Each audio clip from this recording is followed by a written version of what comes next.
here again, welcoming other three good friends of the space sector. The idea now is to talk about the role of space and how this space sector is awakening now. It has always been there, but now we are seeing a lot of changes. It may be the case that there are some people in the audience that do not know the size of the market or the impact of the space industry.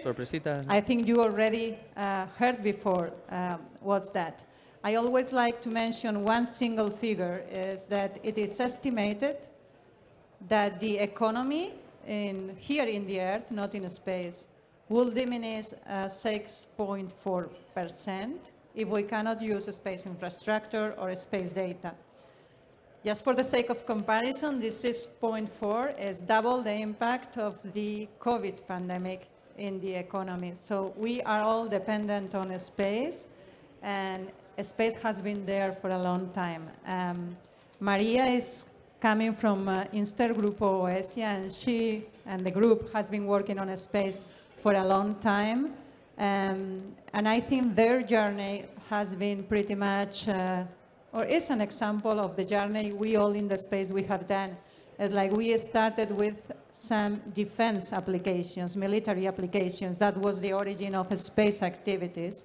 We have now private rockets, but the first rockets were indeed missiles. Maria, how this journey from defense up to a almost full private sector have you lived in Inster? Yes, as you say, we were working in this field from 2008, and our first development was for a terminal, a satellite terminal, very special for our unit, our military unit for emergency, UME. So they wanted a terminal very specific for working in areas where not other infrastructure are available. For example, when they work in catastrophic areas, the earthquakes or fire forest. So they need some terminal, that could provide communication in mobility, even when no road exists. So this terminal was designed for them. They was very special. This was a low-profile terminal, and they provide communication, even the vehicle that was off-road vehicles that have to go in this type of areas. So it has to maintain the communication, and even has to provide this communication to other actors.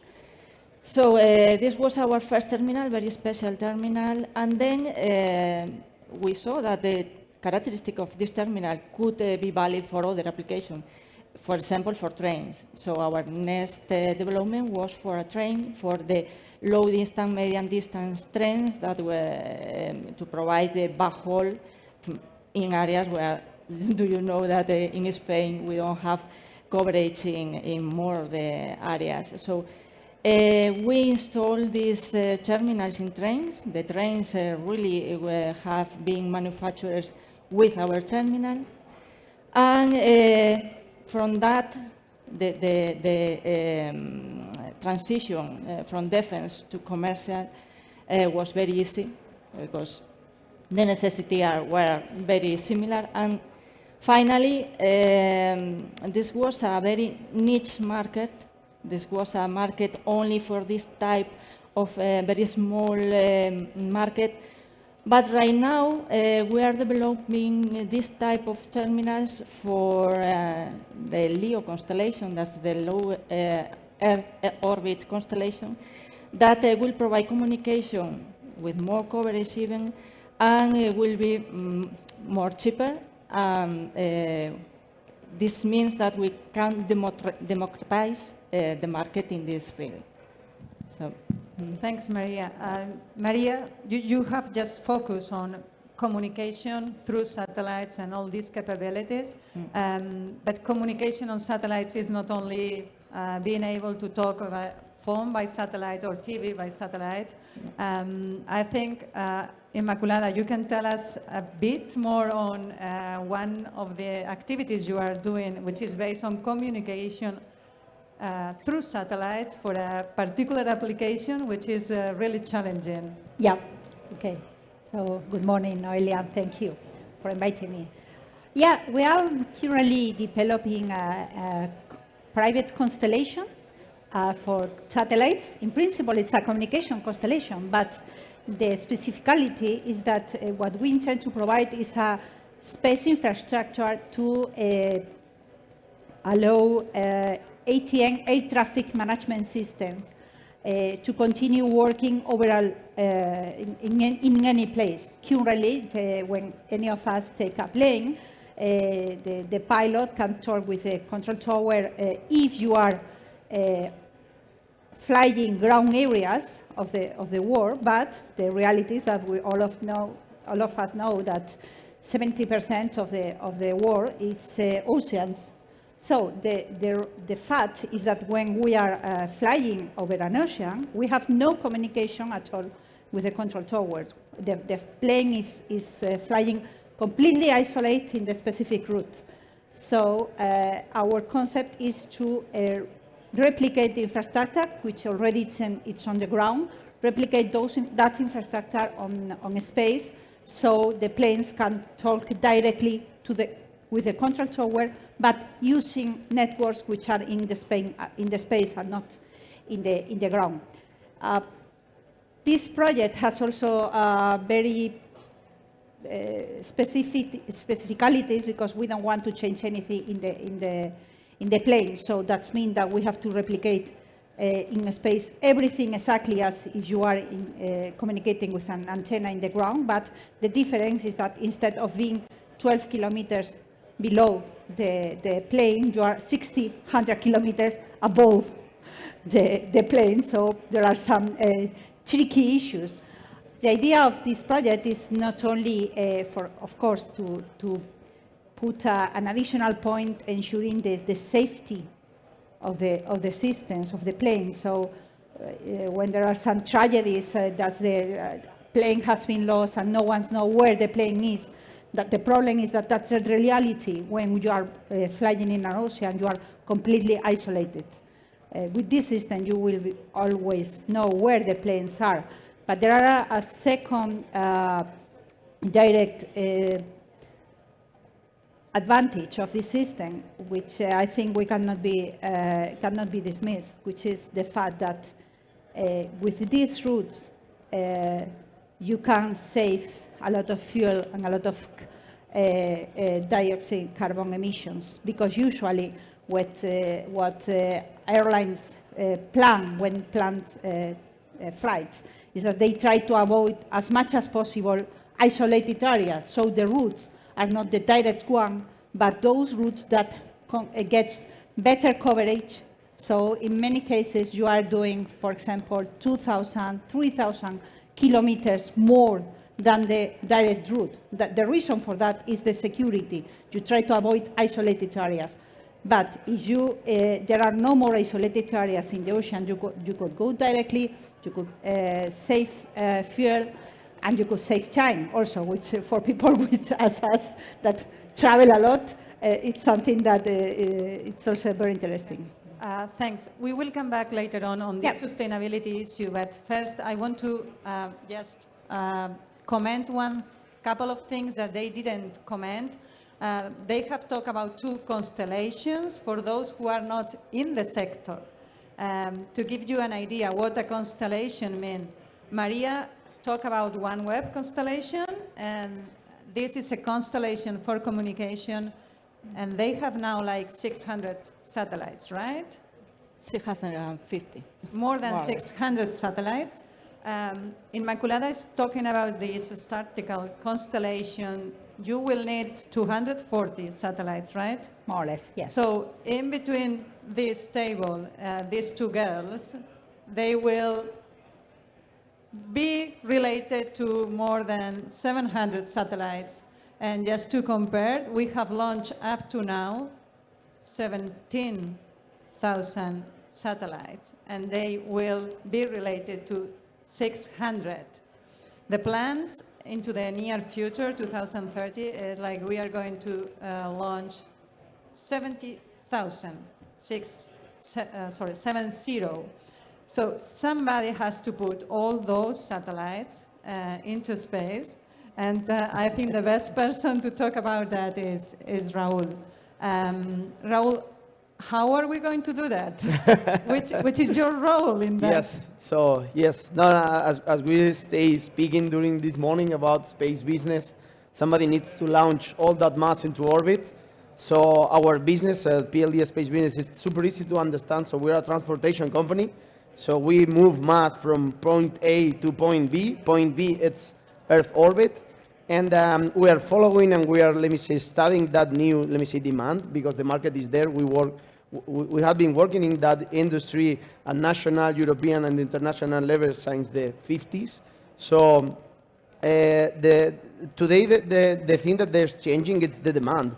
So there is more demand, we need more data, we need more quality of that data, we need more responsiveness, we want to have, let me say, that big brother in the space doing pictures, sending, because it's a humankind need. So this is why, in our opinion, that industry, it's, let me say, growing or moving to the next step. You know, we start with big institutional missions. Everybody remembers, no? The man landing on the moon. And today's space industry is solving, let me say, our problems today.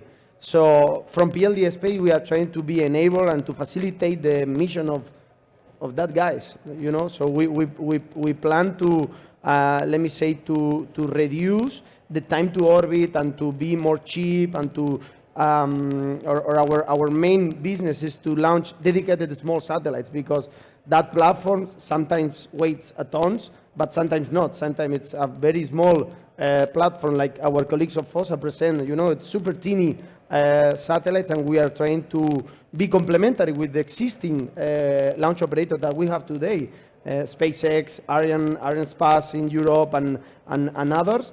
But just to, with Mirafy, try to complement that. So I think we are in the correct moment, in the correct slot to start growing our business.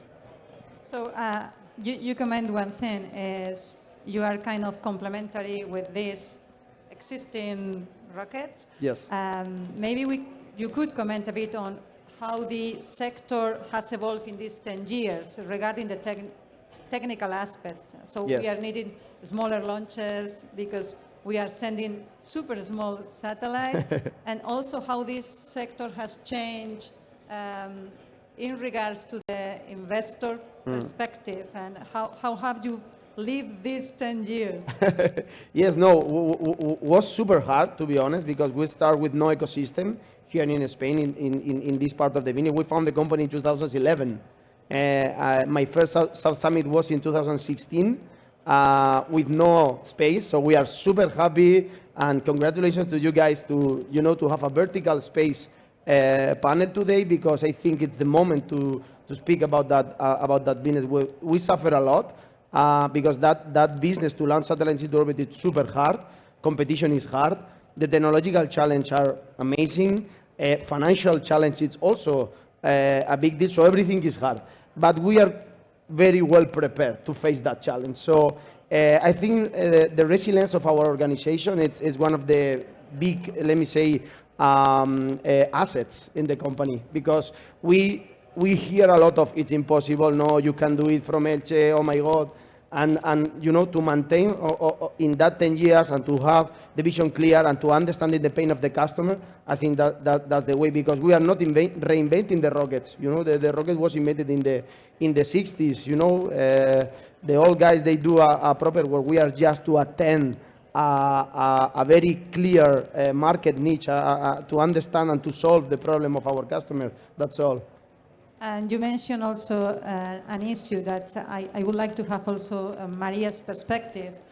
You mentioned that now we are using more and more space data because we need it. We want to have all that information. Which is your opinion? Which are other main reasons for this opportunity that Raul is mentioning in space? Is only the need of having that data, or there's something else? I think that really the potential of the space market was always very, very important. The problem was that traditionally they require a very big investment, very high risk. So the potential investors always are the administrations or big, very, very big companies.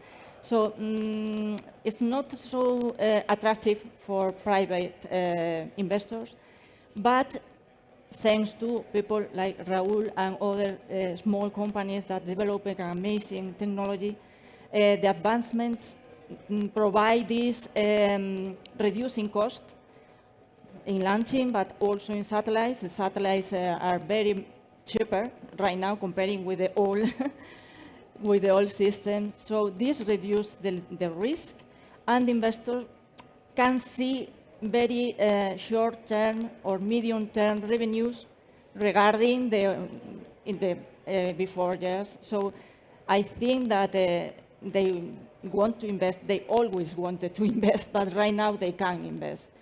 And this investment, at the same time, provides the growing of the technology and the innovation. More money, more innovation, more technology, more ideas. So these ideas generate more business opportunities, and this is growing exponentially from my point of view. You both have mentioned one thing, is that the technology already existed, right? The old rockets, you are using similar technology, and you also mentioned that we can innovate a bit on the technology, but we are reusing a lot of technology. For me, that could be translated, or, okay, there are no challenges. There is a market, huge market, so let's go for it. I think, Immaculada, you always explain quite well a very simple challenge that you are facing, because yes, the technology exists, but you are facing a pure logistic problem in your constellation, right? Yep. We have in our constellation some specificality which is different from other communication constellations. Is that the fact that as we want to provide a space infrastructure worldwide, we need to have the full constellation in place, in a space, commissioned and fully operational, to be able to provide the service. Usually in most constellations, no matter if they are a communication constellation, as you were referring before, or they are Earth observation communication, even if you have just one satellite, you can provide some kind of services. Probably it's low latency services, high time of revisits or whatever, but you can provide the service. In our case, we cannot provide the service. I mean, because I cannot tell to an airline company, okay, you have this service from 9 to 9:10 in this area, and then from 10 to 10:50 in this other area of the world. Either I have the full constellation deployed and operationally working, or we do not have a service to provide. And we also have to keep in mind that this is a safety service. So if we are providing the service, we cannot have downtime. So this is very challenging, because that implies that we have to launch the 250 more or less satellites in a very short period of time, and we have to commission of all of those satellites in a very short period of time. That will imply that probably our target right now is to be able to do all that process in about 9 months. But that probably today will imply that we will cope with mostly all the availability of launch slots all over the world. And that also will imply that if we have to keep a team of operators commissioning the system, we will need, if we extrapolate, taking into account how many operators currently you have commissioning and engineers commissioning a system, we will need a team of between 1,500 to 2,000 operators working at the same time in the same place. So that will imply that we will rent a very big theater or something like that for about 9 months. So that's not feasible. So that implies that there are some challenges, that there are still some very tricky challenges that also imply not only space technologies, but some other kind of technologies that could be artificial intelligence, machine learning, big data technologies, and so on, to be able to cope with this. I always talk that constellations, the development of constellation, it's a change in the paradigm of the space sector. Up to now, the space sector is something very handcraft. You do one satellite, and then you have a team of 20 engineers working in the satellite, skewing the satellite by hand. You and I, we have done it. We have done it. So when you are manufacturing 200 satellites in a short period of time, 1 year, 2 years, launching and commissioning, you can no longer attend one satellite as a specific unit. You have to change from the handcraft paradigm to the industrial paradigm. And this is a challenge that the space sector companies also have to face, which is a change in the way, in the processes, in the way they work, in the way, not only the way they work, the way they design to be able to manufacture satellites, to commission satellites in a very automatized process. Somehow you are telling us that these initiatives, these startup innovative initiatives, your application for air traffic management will change the whole industry, the incumbents that are already delivering satellites, but they need to deliver satellites in a completely different way, Yeah. right? That's it. So this is a perfect combination between the whole industry and the startups. I would like to come back to you on a topic you mentioned before about sustainability. Your application case will allow to reduce the carbon footprint of aviation, which is one of the major topics nowadays. Could you please maybe elaborate on which other sustainability applications of a space infrastructure are already there, and which are you thinking they will come back in the future? Well, sustainability right now is a very hot topic in the space sector. We are dealing with sustainability in the space segment, but we are also dealing in sustainability even in the ground segment. More and more, in my company also, we manufacture ground stations for the space sector. And more, all the materials you use, all the environmental impact, you have to take that into account. Of course, for the space sector, sustainability starts to be something really, really tricky. We are more the space situational awareness part of the space, in which for sure you are much more expert than me, and I know I will not enter too much in detail, but it's something that we should take into account more and more, the usage of 3D printing materials, of more environmental friendly materials such as plastics. All those type of things are more and more important. There has been, I think a couple of months ago, there has been a new directive in the United States in which by the end of 2024, so it is like right now, in 1 year, less than 1 year and a half, all the satellites launched by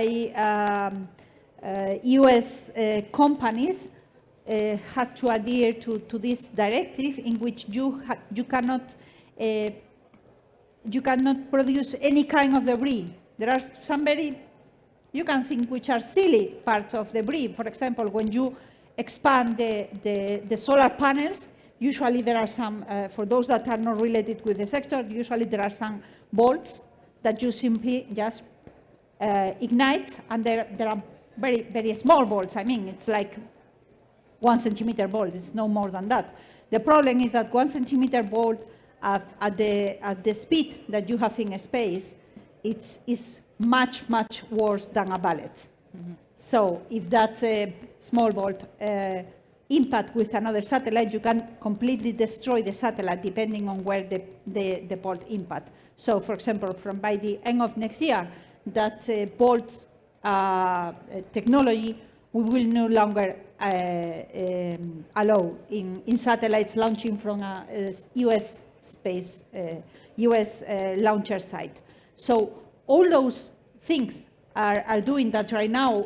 Even if the technology exists and it exists in that part in the ground, we have to start thinking how to adapt our system to commit with all those sustainability issues that more and more and more are important also in the space, because as you mentioned before, there are now, I mean, in the 60s, there are 1-2 satellites every decade. Right now, we have thousands of satellites per year, so we cannot avoid just to do in the space the same that we have done in ground for many years, just use and throw away. So we are talking a lot on many satellites to be launched. Maria, with the people you are working with, which other applications? Because we have talked about sustainability, communications, but your customers are using their satellites for which purposes?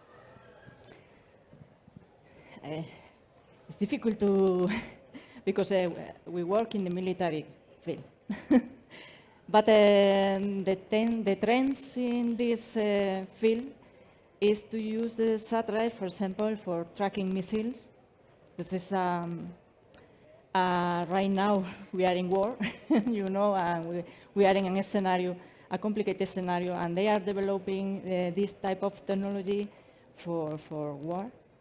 But we have other type of application, but most more civil application that are interesting also. Super interesting talk, but we are running out of time. So Raúl, maybe I give you the final thought, which is, you talk to many people that are going to launch satellites, so which will be the main players, which will be the main application of satellite data in the near future? I think all the topics are growing quite. For example, we prepare the half of our request for quotation for customers are Earth observation applications, because we can deliver with a lot of precision the platform into orbit. The other 30% maybe is telecommunication, tracking or internet connection or IoT applications. And the other one are, let me say, scientific, because we don't want to forget and to push and to continue, let me say, all the scientific missions at the international level that is very important to understand climate change or a moon in Jupiter or things like that. Thank you. I would be able to talk for hours with you. Thanks all for being here. Okay. Thank you to you.